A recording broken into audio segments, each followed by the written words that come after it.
Hello guys, welcome to this brand new video in the content marketing mastery. In the previous video, we saw and understood what content marketing is and why you should be using content marketing for yourself.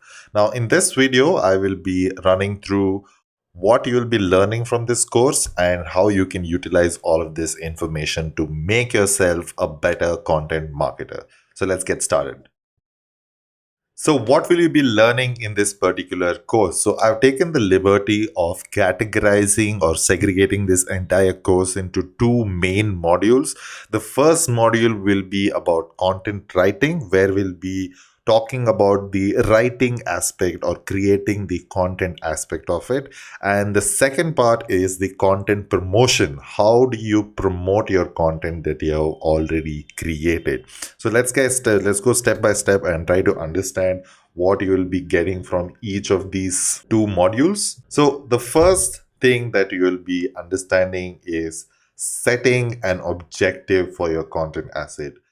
In other words, what do you want to achieve from your blog? We'll try to understand how to set that objective. It can be anything from brand awareness, it could be generating leads or sales, or just you want to monetize your content assets itself. So, we'll be trying to figure out how to identify these objectives and how to choose one of these objectives. The next up is finding your voice. Basically, why are you writing this and who are you writing this for? This makes a huge difference because all of these elements combined, you get a unique flavor to your content, and that's what people connect to. The person behind the content itself, they'll connect to that rather than the content itself. So finding your voice and also the users who will be consuming your content. Now, how do you find those users? We'll be talking about how to create user personas and why user personas are so important. We'll also be giving you a downloadable template for creating these user personas. They are super important. I've spoken this about user personas in my previous courses also, and this makes it so much better to write your content. It becomes so much more easier once you have a clear understanding of your voice and who your users are. Next up is coming up with the content ideas itself. Like, what are the different ways of coming up with ideas? It can be keyword research, it can be competition research, forums, tools, surveys, a lot of these things. So, how do you come up with these content ideas? And very importantly, you need to evaluate the choices and choose the right content idea so as to each piece of content attracts the most amount of traffic, because avoiding writing content that might not work and attract traffic is very important. And also, we'll be giving you a traffic evaluator. It's kind of a formula that you can use to have or gauge what kind of content to create and what you will be basically getting out of it. And also, we'll be talking about researching the points for your piece of content and structuring them in such a way that basically it's very easy to consume your content for your audience. Next up, we'll be talking about how to craft killer headlines. Headlines are super important because that's like the first touch point with your audience and your content. You need to ensure that your headlines are absolutely killer. And once they enter your piece of content, how do you create these intriguing intros that will make them stay on your piece of content and actually read through it? And how to make tighter paragraphs which are easily consumable, which is more friendly towards scanning, and also better sentence structure and better words also. So all of this put together will give a nice foundation to your content creation skills, and of course a little bit of grammar, because I sense that a lot of people have a lot of issues with grammar and how to use very silly mistakes that people do, including myself. I'm not saying that I'm perfect, But anyway, we'll be talking about a little bit of grammar also, and how you can add a dash of multimedia in terms of images, infographics, videos, charts, whatever it might be, to make or spice up your content and visually reinforce it as much as possible. And one thing that I would like to address in this whole thing is how not to sound like a non native writer. Now, the way we speak English, the way we write English is very different compared to native English writers.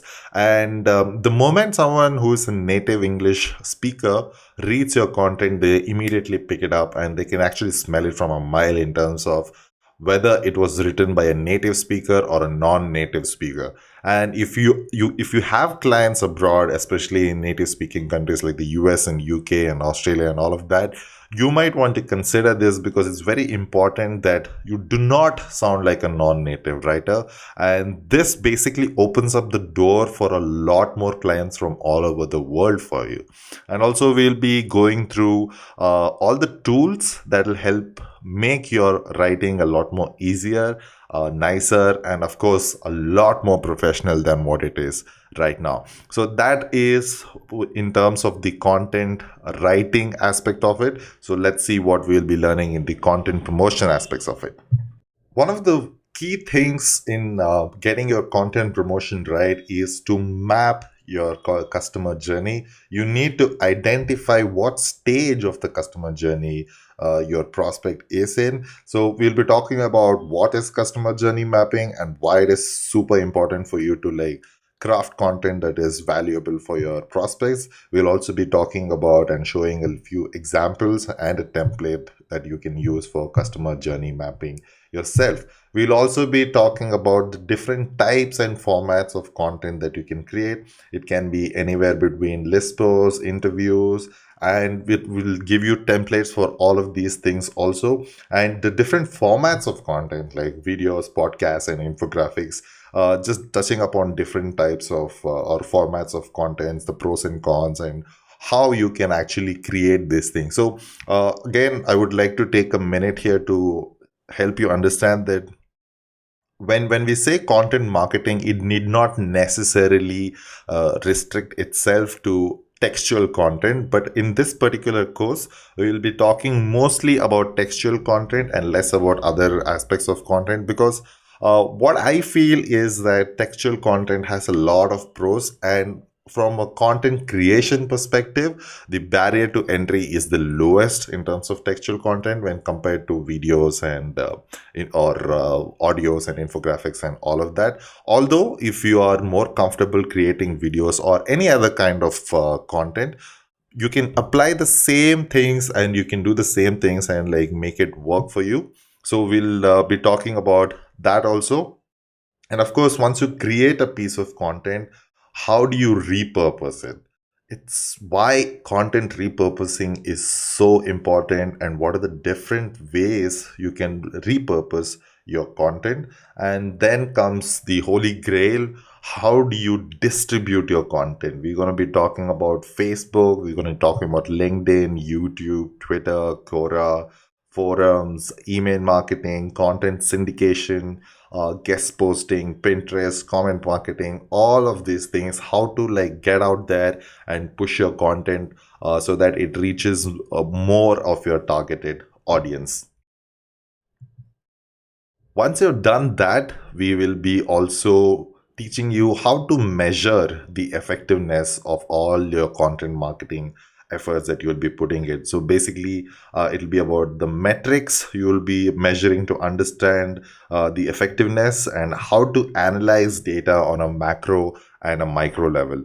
We'll also be understanding how to create a content calendar, and we'll be sharing an example and sample of a content calendar, and what kind of career prospects that you can have with content marketing. Of course, if you're willing to, or if you're planning to use this for your own blog, for your own skills, nothing like it. But if there are a lot of people out there who would want to pursue content marketing as a career, prospective career, and we'll be talking about what are the different ways or things that you can do with this particular skill. and we will close it off with a few notes and exercises. So I think and I hope that I have basically touched upon the most important aspects of content marketing.